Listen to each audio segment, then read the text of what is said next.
Ah, não, calma aí, tem mais uma parada aqui, calma aí, ó. Um livro, senti que você tá pendendo pro comunismo. Camarada Monark. Camarada Monark, já perdemos o Petri, camarada Petri. Agora, eu não queria perder você, então eu trouxe um livro que, até por um acaso, eu não consigo comprar mais. Quando eu achei, eu comprei uns 3 ou 4. Aí fiquei com um, dei alguns e sobrou só esse aqui. É um livro bacana, conta a vida secreta aqui, né? A história do Fidel com as fotos, a vida nababesca que ele tinha. Foi escrito por um ex-segurança dele, chefe da equipe, e que aí o cara foi preso depois, conseguiu fugir e abriu a boca. E contou a vida de rico que ele tinha, de bilionário. Vale muito a pena, porque não fala só sobre a vida dele, né? Fala sobre toda a história da América Latina, como ele patrocinou a galera, como ele levava todo mundo pra lá, treinava.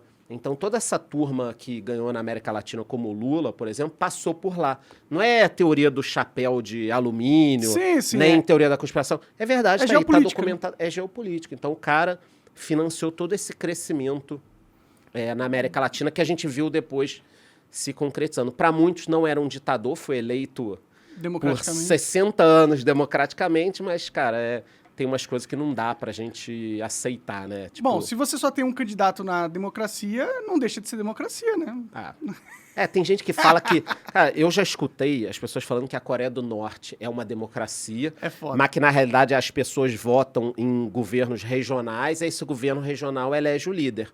Então, é uma democracia até muito mais vigorosa que a nossa. E, cara, acabou a discussão, tem que ser maluco, né? Acabou a discussão, Os caras lá na Coreia do Norte, isso é sabido, né? Eles ficam até a morte. Eles são os deuses supremos do Estado. É óbvio que não são eles que mandam de verdade.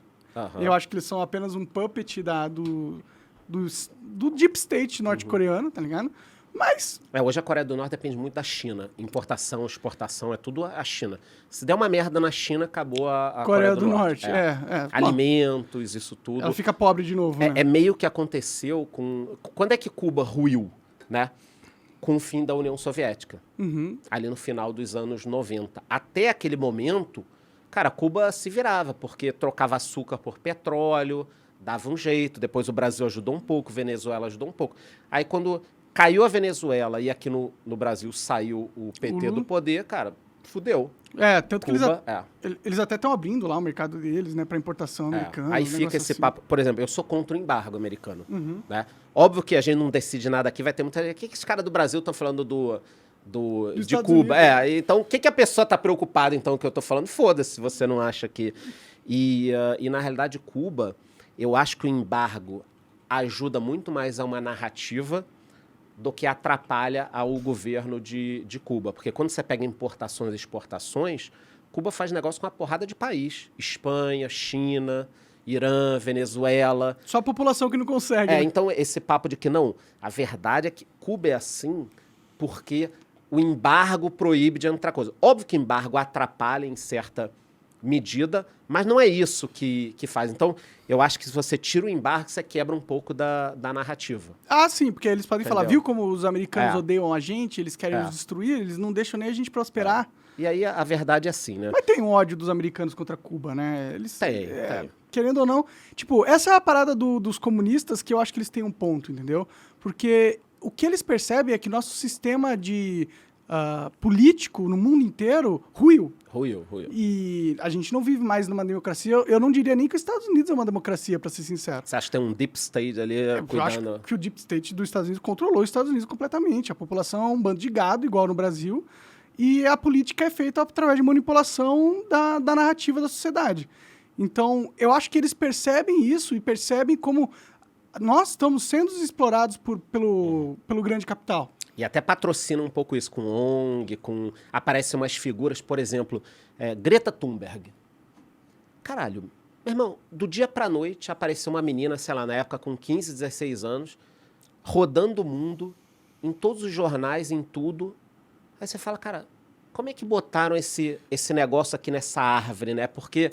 Tipo, uma menina que surgiu do nada sozinha. É o quê? Alguém pegou e falou, cara, vamos usar isso aqui de bandeira. E aí deu uma puta merda, né? Porque economicamente, o que acontece? Você pega a Europa, não sei se você tem acompanhado, que eles estão com muito problema de energia. Sim.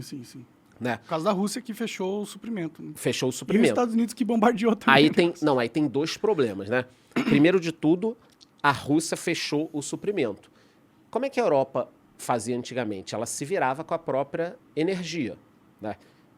Ela passou a depender da Rússia porque ela começou a cortar algumas fontes teoricamente ruins para trocar por uma boa. Em 2018, tem vídeo na internet, em 2018 o laranjão lá do Trump avisou, olha, vocês não podem ficar tão dependentes da Rússia. Aí tem vídeo da galera da Alemanha rindo dele. Ele falou, olha, é perigoso ficar tão dependente. Deu essa merda. Em 2011, a Angela Merkel começou a acelerar o processo de fechamento das usinas nucleares e de outras fontes de energia. Eles começaram a ser contra retirar petróleo, contra carvão. Qual o resultado? Para ser ESG, que é aquele termo de você ser mais ambientalista, tal, você ficou dependente da Rússia. Agora a Rússia fechou a torneirinha e a Europa se fudeu. Só que ela não só se ferra com o preço da energia. Várias indústrias na Alemanha, na Inglaterra, na Itália estão fechando. Sim. Então, olha o problema. Ficou mais caro para o pobre a energia. E como as indústrias estão fechando, os produtos também vão ficar mais caros. Fora os então, empregos, né, que acabam. O que é bonitão, fora os empregos. Então, o que é bonitão, Greta, Leonardo DiCaprio, o caralho, somos com energia não sei o que e tal. Quem se ferra? O pobre, cara. Que agora está sem energia, sem emprego, sem produto.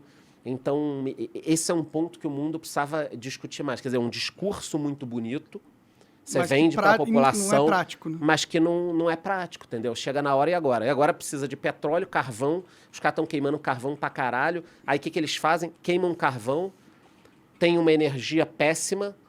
E não, porque o Brasil, a Amazônia...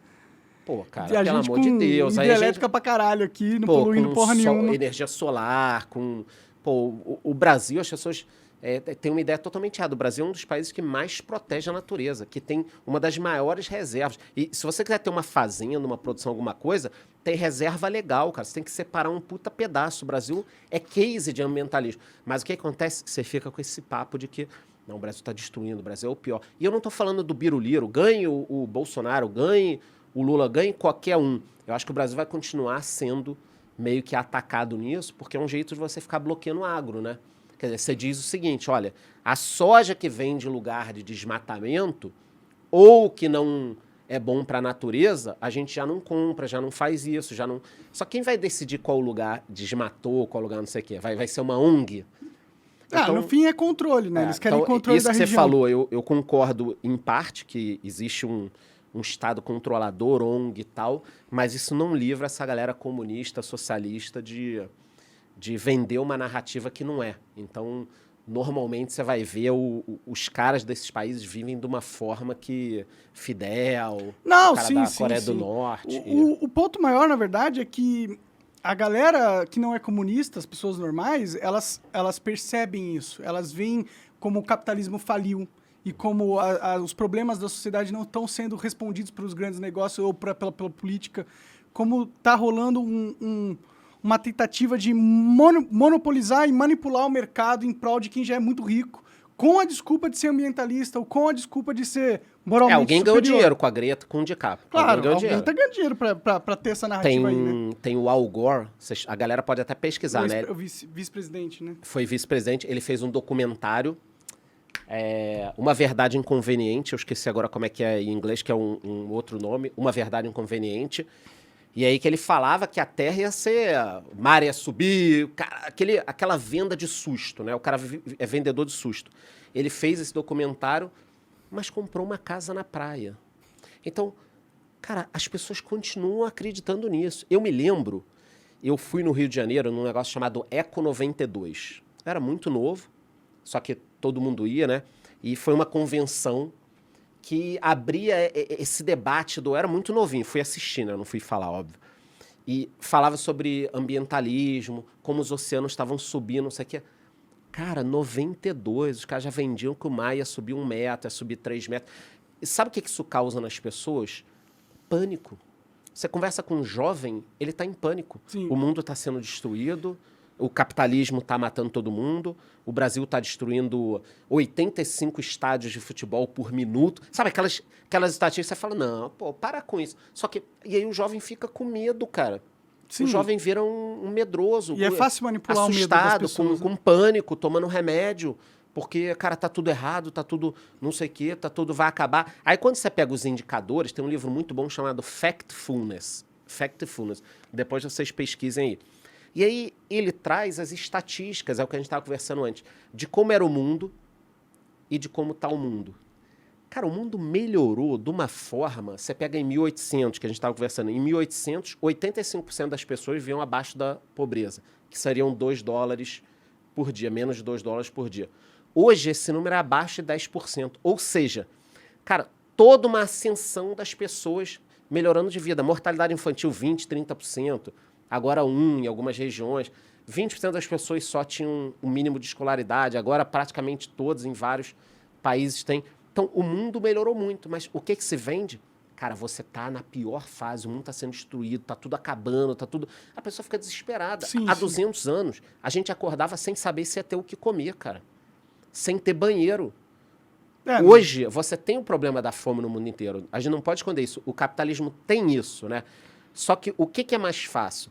A gente pegar essa parcela da sociedade de 7%, 8% e melhorar a vida deles, como foi melhorando de 80%, ou não, vamos destruir tudo, vamos implantar agora o socialismo, o comunismo, eu vou decidir como você vai ver, eu vou decidir os livros que você vai ler. Se e pode assim, ter piscina ou não. Se pode ter piscina ou não, e assim as coisas vão dar certo. Porque aí vai ser tudo redividido. Tá bom, quem vai morar no Rio de Janeiro na orla e quem vai morar na comunidade? Quem vai decidir isso? Porque tem um apartamento na praia que custa 20 milhões de Não é reais. infinito, são poucas pessoas que podem morar lá. Quem vai morar lá? A gente já sabe como é, já foi feito em vários lugares. Os líderes do Os partido. líderes, o camarada, chefe da não sei o que vai... O que aconteceu na União Soviética? Quando a União Soviética caiu, ruiu, já estava tudo na mão de alguns caras, que são os oligarcas hoje em dia. Uhum. Era o cara do serviço secreto, era o cara filho de não sei quem, que já Tanto que o já Putin virou mandavam presidente, né? Sendo o líder do agente secreto da KGB. que já mandavam ali. Em Cuba, o que acontece? Cara, os generais são donos de algumas coisas. Tem uma história que eu li de Cuba que é interessante. Por que Cuba é pobre? Porque não produz nada para trocar. O que gera dinheiro para um país, ou para uma empresa, ou para alguém? Criar algo que tem valor para outra pessoa ou outro país. Cuba não gera nada, praticamente. Tem um pouco de açúcar ainda, tal, mas você pega açúcar. Quando teve a Revolução, Cuba era um grande produtor de açúcar. Tinha um cara lá chamado Júlio Lobo, ele tinha 14 engenhos de açúcar. O que o Tia lá e o Fidel fizeram? Confiscaram. Confiscaram. Como é que tá isso hoje? Destruído. Entendi. Você entendeu? Por quê? Porque um governo pega, vai colocar o quê? Pô, eu sou teu brother. A gente é líder da revolução. Meu irmão, vai tocar o engenho lá, tu vai morar na casa do cara, você vai ter o carro do cara. Aí a natureza humana aparece, o revolucionário isso. vira o Isso, um é da alguém natureza normal, humana. como todo mundo é. Por isso, cara, que muitas dessas pessoas que se dizem comunistas ou socialistas, assim como muitos capitalistas extremos, na minha opinião, são sociopatas. Porque o cara quer intervir na sua vida. Não, você tem que viver assim. Esse livro aqui você não pode ler. Esse livro aí você não poderia ler. Uhum. Então, quer dizer, como é que é uma democracia ou é um lugar livre se você não pode ler o que você quer? Ah, não, mas toda a população sabe ler. Tá bom, mas só lê o que você decide. Então, você está ensinando pelo bem das pessoas ou para facilitar a doutrinação? Para facilitar, obviamente. Né? Para facilitar, cara. É um negócio... E ainda sobre Cuba, para a gente depois virar a página, tem um documentário muito maneiro, não sei se ainda está disponível na Netflix, chamado Cuba e o Cameraman. Cuba e o Cameraman.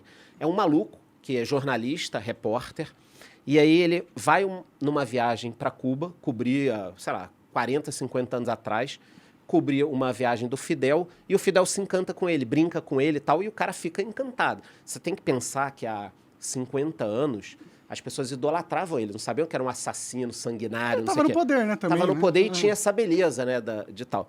Mas aí Cuba e o Cameraman. Ele se encantou com o Fidel se encantou com ele, e ele tinha um pouquinho de liberdade, assim, de viajar, de fazer as coisas, e ele curtia muito Fidel e muito Cuba. Então, o que esse cara faz? Durante 30 ou 40 anos, ele vai algumas vezes para Cuba. E vai ele no esquema com uma câmerazinha mesmo, por isso que é Cuba e o cameraman, e ele pega 3 famílias, uma na cidade, uma no campo e outra em outro local lá, e ele visita essas 3 famílias durante... Os 3 meses. Os períodos, os 30 anos. 30 anos, desculpa. E você percebe que ele idolatra o Fidel, o cara criou um negócio, mas ele em nenhum momento coloca o viés ideológico no documentário, ele simplesmente documenta a situação. Cara, você vai vendo como o país vai se destruindo.